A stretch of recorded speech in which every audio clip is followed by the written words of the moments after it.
Aşk olsun. Yüreğden alkışlar gelir. Kabul ettin bize. Ay bravo. Yaşasınlar. Aşk olsun. Hikmet Zahidoğlu. Yüreğden alkışlıyoruz. Güzel balamızı. Adalet sen de hoş geldin kardeş. Alkış zahmetine. Öpürəm hamınızı. Alkışlayıram hamınızı. Ləkili misalın başı qarışıq doğrular. Diqqətlə oğulaq assın. Kardeş 2007-ci ildə Bakıdaydım. Ay namizət. Gəl bura. Gördüm mənə zəht gəldi. Gördüm mən namizət qaram. Qara hardasan? Biz qara yox da 28 ildir çörək kəsirik. Allah haqqı. Hə, dedim evdəyəm Bakıda. Hardasan? Dedim o taksiyə başa salım gəl bizə. Gəldi bizə. Zahid bana. Görüşdük. Dedi ki Zahidə toydu. Kiçik toy. Kiçik toy. Hə, dedim ki qoydan nə istəyirsən? Dedi Zahid danışaq da Əliyev sarıqdı. Deyib ki bu deyim harda bu yəni yıxım onda WhatsApp-da yox idi da.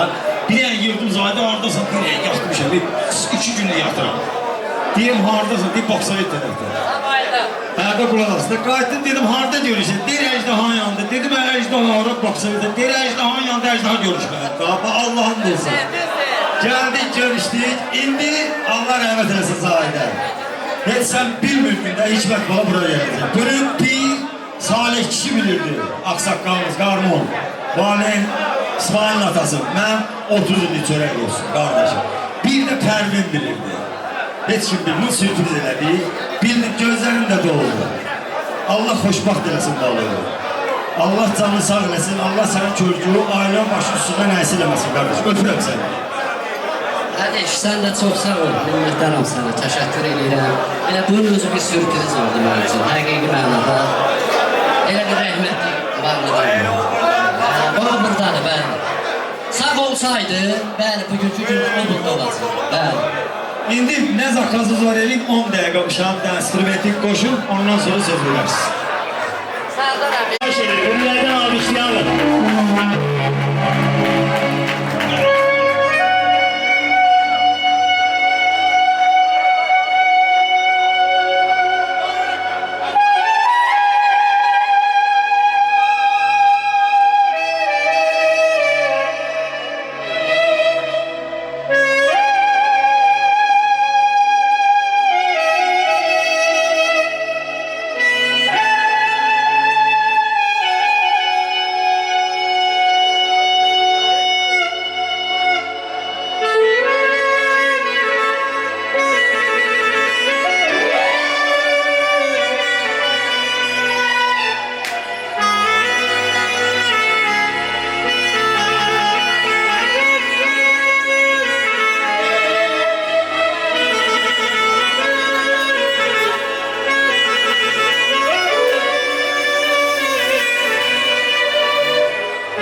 Hikmət Zahidoğlu, Allah qorusun.